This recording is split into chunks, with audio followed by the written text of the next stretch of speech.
काम क्यों बंद है दीनानाथ? राजू मर गया साहब। मजदूर सब उसकी अर्थी के साथ गए हैं। किससे छुट्टी लेकर गए? मुझसे छुट्टी ले गए। इतने सारे मजदूरों को एक साथ छुट्टी देने की इजाजत किसने दी तुम्हें? मजबूरी थी साहब। कैसी मजबूरी? जानते नहीं तुम छुट्टी लेने के लिए नोटिस देना पड़ता है? मालिक, मौत तो नोटिस दे के नहीं आती। मैं तुमसे बहस नहीं करना चाहता। इस गुस्ताखी के लिए तुम्हें 10 दिन के लिए सस्पेंड किया जाता है और हर मजदूर की एक एक दिन की तनख्वाह काटी जाएगी। ठीक है, आप मुझको सस्पेंड कर दें, आप कर सकते हैं, लेकिन मजदूरों की तनख्वाह आप नहीं काट सकते मालिक। मालिक हो तुम? मालिक आप हैं। फिर मेरा हुक्म है। शायद आपको इस बात का एहसास नहीं है मालिक कि जो मर गया वो हमारा एक साथी था। मट्टी में रेंगने वाला कीड़ा नहीं था, वो इंसान था वो, और इन्हीं लोगों के सर पे ये कारखाना चलता है। मुझे ये सब बकवास नहीं सुननी। I've got to go and attend a meeting। बड़ा लेक्चर देने आए हैं। जेंटलमैन, आप लोगों ने रिपोर्ट तो सुन ली। हमें अफसोस है कि इस साल हमारी मिल को काफी घाटा सहना पड़ा। हम ना मजदूरों को बोनस दे सकते हैं और ना ही हिस्सेदारों को डिविडेंड, लेकिन हम आपको यकीन दिलाते हैं कि हमारे मुनाफे के हिस्सेदार सिर्फ आप और हमारे वफादार मजदूर हैं। किसी को कोई सवाल पूछना है? माफ कीजिएगा सेठ जी, क्या मैं पूछ सकता हूं कि मजदूरों को उनकी वफादारी का इनाम उनकी तनख्वाह काट के दिया जाता है? यह मजदूर यूनियन की मीटिंग नहीं, मिल के हिस्सेदारों की मीटिंग है। सब हिस्सेदार अच्छी तरह जानते हैं इस बात को कि मिल के चलाने में सबसे बड़ा हिस्सा मजदूरों का है। इन लोगों ने इस मिल में पैसा लगाया है। इन्होंने मिल में पैसा लगाया है तो मजदूर ने अपना खून पसीना एक किया, अपनी मेहनत लगाई है उसने। ये क्या ड्रामा हो रहा है? हम यहाँ पर तमाशा देखने नहीं आए। आप लोग बैठ जाइए। इस मीटिंग में सिर्फ शेयर होल्डर्स बोल सकते हैं, किसी और को बोलने का कोई हक नहीं।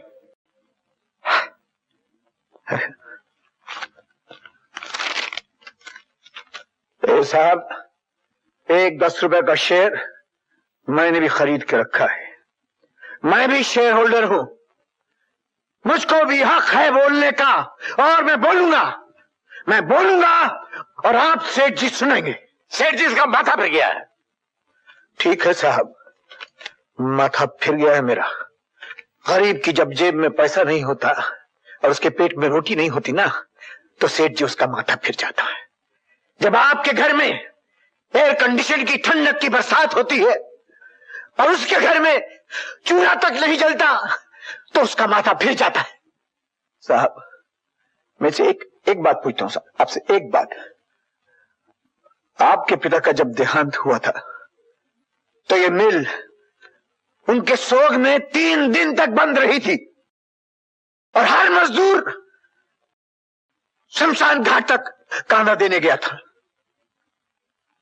साहब, आप ही लोगों की मिल चलाने में, आप ही का काम करने में हमारा एक मजदूर साथी मर गया साहब। उसको कांधा देने के लिए 30 मजदूर शमशान घाट तक गए और बड़े साहब ने उन 30 मजदूरों की एक दिन की तनख्वाह काट ली। मैं पूछ सकता हूं आपसे साहब, मैं आपसे पूछ सकता हूं कि ये कहां की इंसानियत है? कहां की इंसानियत है? ये किधर का इंसाफ है? ये चेयरमैन साहब, मैं आपसे पूछ रहा हूं, जवाब दीजिए मेरी बात का। दीनानाथ जी साहब। जानते हो शेयर होल्डर्स की मीटिंग में आकर तुमने हमारी इज्जत पर सरेआम कीचड़ उछाला है। साहब, मीटिंग में मैं मजदूरों का हक मांगने गया था, किसी की इज्जत उछालने नहीं। मैं कुछ नहीं जानता, नौकरी करनी है तो इस पर दस्तखत करो। ये क्या है? क्या माफीनामा? मेरा कसूर क्या है सेठ जी? कसूर? तुमने एक मुलाजिम की हैसियत से हमारे साथ गद्दारी की है। अगर अब इस कंपनी में नौकरी करनी है तो तुम्हें इस पर दस्तखत करने होंगे। सेठ जी, दीनानाथ ने अपने हाथों की मेहनत बेची है। अपने ये हाथ नहीं बेच दिए, अपनी जात नहीं बेच दी। 2 रोटी गंवाकर हमने इज्जत कमाना सीखा है, इज्जत गंवाकर 2 रोटी कमाना नहीं सीखा। दीननाथ, मैं तुमसे आखिरी बार कह रहा हूं, अगर इस मिल में नौकरी करनी है तो इस पर दस्तखत करने होंगे।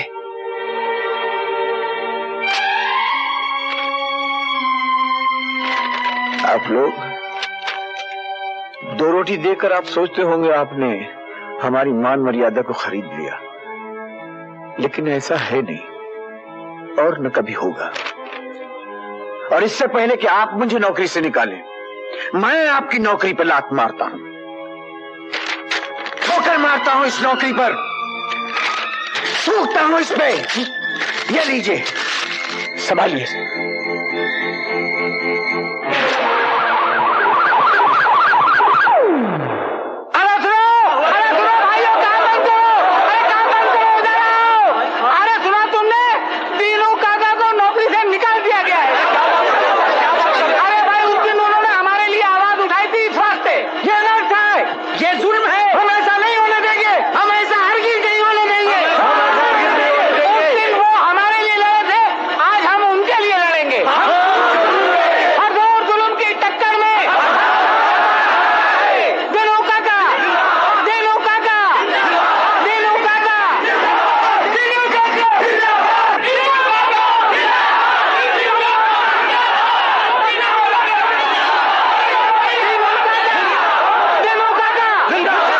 किसने कहा है भाई कि मुझे नौकरी से निकाल दिया गया? मैंने खुद नौकरी छोड़ दी। हाँ, इन लोगों को बताने के लिए कि मजदूर को हमेशा नहीं ठुकराया जा सकता, मजदूर भी ठोकर मार सकता है, और मैंने मार दी ठोकर अपनी मर्जी से और अपनी इज्जत की खातिर। लेकिन आपकी इज्जत हमारी इज्जत है। तू बहुत बकबक करता रहता है यार गोविंदा। मजदूर की इज्जत उस वक्त तक है जब तक ये चिमनियां धुआं उगलती रहती हैं। मजदूर की इज्जत उस वक्त तक है जब तक इन मशीनों का दिल धड़कता रहता है, वरना ये मशीनें बंद, हमारा रोजगार भी खत्म, हमारी इज्जत भी मट्टी में। ये मिल जो है ये हमारी माँ है, और तुम लोग मेरी इज्जत करते हो ना? हाँ। तो जाओ फिर जाके काम करो। चलो भाई, हाथ जोड़ के कहता हूं, जाओ।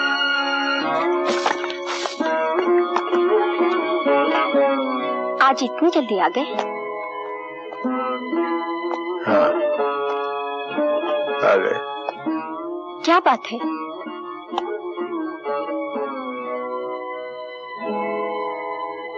कोई बात नहीं, आओ बैठे।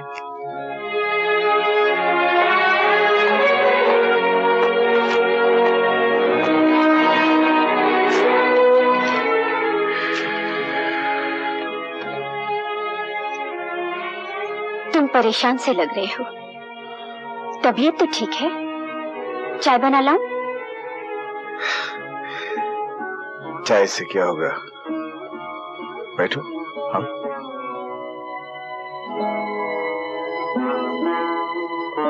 क्या हुआ? कोई खास बात है? है तो। विमला, क्या होगा अगर मैं तुमसे कहूं कि मैंने ये मिल की नौकरी छोड़ दी?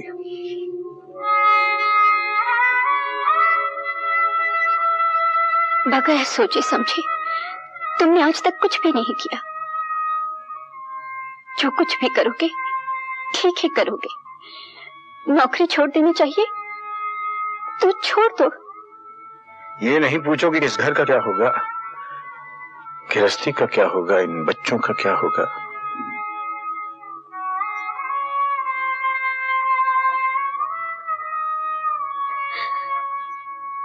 आज तक कभी किसी चीज की कमी महसूस नहीं होने दी तुमने।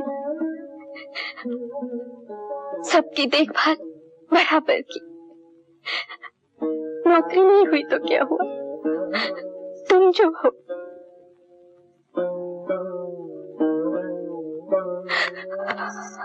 बाबूजी, मैं तेरा बेटा पास हो गया, मैंने इम्तिहान पास कर लिया। बाबूजी आपका बेटा इंजीनियर बन गया है। बाबूजी इम्तिहान पास कर लिया, बाबूजी फुल फ्लैश इंजीनियर बन गया।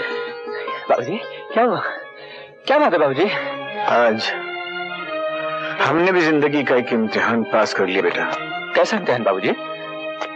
खुददारी का इम्तिहान। जी हीरालाल की नौकरी छोड़ दी हमने। ये लीजिए।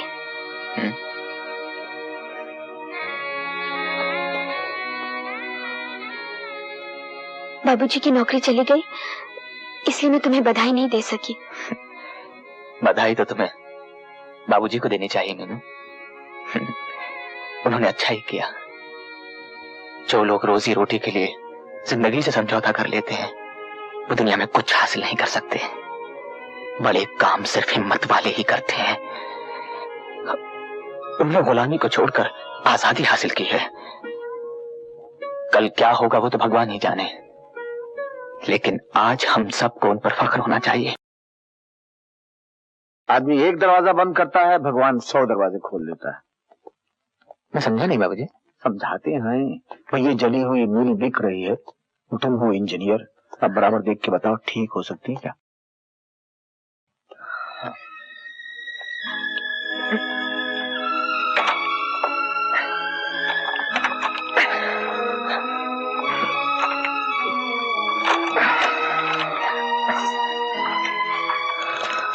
क्या ख्याल है पार्टनर? स्टार्टर तो ठीक है भाई, मोटर में कुछ काम ज्यादा लगता है। और वो क्रैंकशाफ्ट? क्रैंकशाफ्ट में डक तो नहीं है, मूवमेंट भी बिल्कुल ठीक है, लेकिन एक बात है बाबूजी, काम बहुत कठिन है, लेकिन हो सकता है कि नहीं? क्यों नहीं हो सकता? हो सकता। पता है खून पसीना एक करना होगा, लेकिन सपने पूरे करने का वक्त आ गया है पार्टनर। सपने पूरे करने का वक्त आ गया है। मिल खरीदेंगे। बाबूजी मेरी बात मानिए, आप कोई नौकरी ढूंढ लीजिए। नहीं बाबूजी, नौकरी नहीं करेंगे, बाबूजी मिल लगाएंगे। और पैसे कहां? सामने वाले पेड़ पे से तोड़कर लाएंगे आप? टका पास है नहीं और मिल खरीदने चले। तुम चुप रहो रमेश। मां इन्होंने उल्टी सीधी बातें करके बाबूजी को बहकाया है। अरे लंबी लंबी बातें करने से फायदा क्या, यहां खाने के लाले पड़े हैं, मालूम है? रमेश, तुमको खाने पीने के सिवा कुछ और आता भी है? बाबूजी लेकिन पैसे आएंगे कहां से? हाँ, ये सवाल है। पैसे आएंगे कहां से? मिल छोड़ते वक्त मुझे मिल से 15,000 रुपए मिले थे, और नकदी और जेवर मिलाकर कुल 10,000 रुपए मेरे पास हैं। बाबूजी, आपने जो मुझे दिवाली पर चूड़ियां दी थी वो 800 रुपए की हैं, और उसके अलावा मेरे पास कुछ 300-400 रुपए हैं। ये सब मिलाकर कुल 26,100 रुपए हुए। मिल 3 लाख रुपए की है। बाकी के पैसों के लिए हम अपने आप को गिरवी रखेंगे या दर बदर भीख मांगते फिरेंगे? नहीं, एक जगह तो है, एक जगह है जहां से भीख मांगी जा सकती है। भगवान, ये गरीब की पूंजी है, इसमें बरकत डाल। गरीब का सर धनवान के सामने ऊंचा रख भगवान। ये एक मजदूर की श्रद्धा की भेंट है बाबूजी। ये 25,000 रुपए हम आपकी मिल खरीदने के लिए लाए। लेकिन इन 25,000 रुपयों से क्या होगा दीनानाथ जी? मुझे 3 लाख रुपए चाहिए। 3 लाख रुपए की मिल है, आप रुपया लाइए, मिल आपकी है। देंगे, हम 3 लाख रुपए देंगे बाबूजी, इसने करके थोड़ी थोड़ी अदा कर देंगे, हम मेहनती आदमी हैं। नहीं दीनानाथ जी, किस्तों पर नहीं दे सकता। आप जानते हैं मुझे रुपयों की कितनी सख्त जरूरत है। लेकिन हम खाली किस्तें नहीं, सूद भी देंगे बाबूजी। मुझे सूद वूद नहीं चाहिए, 3 लाख रुपए चाहिए और एक साथ चाहिए। बाबूजी, सेठ जी, आप हमें कुछ रोज की मोहलत दे दीजिए। हाँ हाँ बाबूजी। जब हम आपका पूरा पैसा चुका दे तब आप हमें मिल दीजिए। थोड़ी दिन की मोहलत दीजिए, ईमानदार आदमी हैं हम। जी, हम मेहनत करके एक एक पैसा चुका देंगे।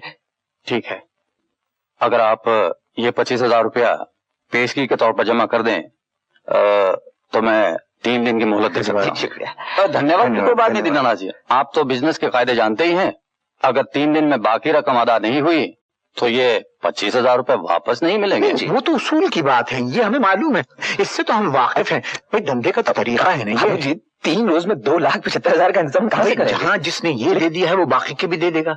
अब धंधा कैसे होगा? लेकिन ये बाबूजी हमको मंजूर है, ये आप 25,000 रुपए ले लीजिए, बाकी भी ऊपर वाला करेगा, हम अदा कर देंगे लाके 3 दिन के लिए।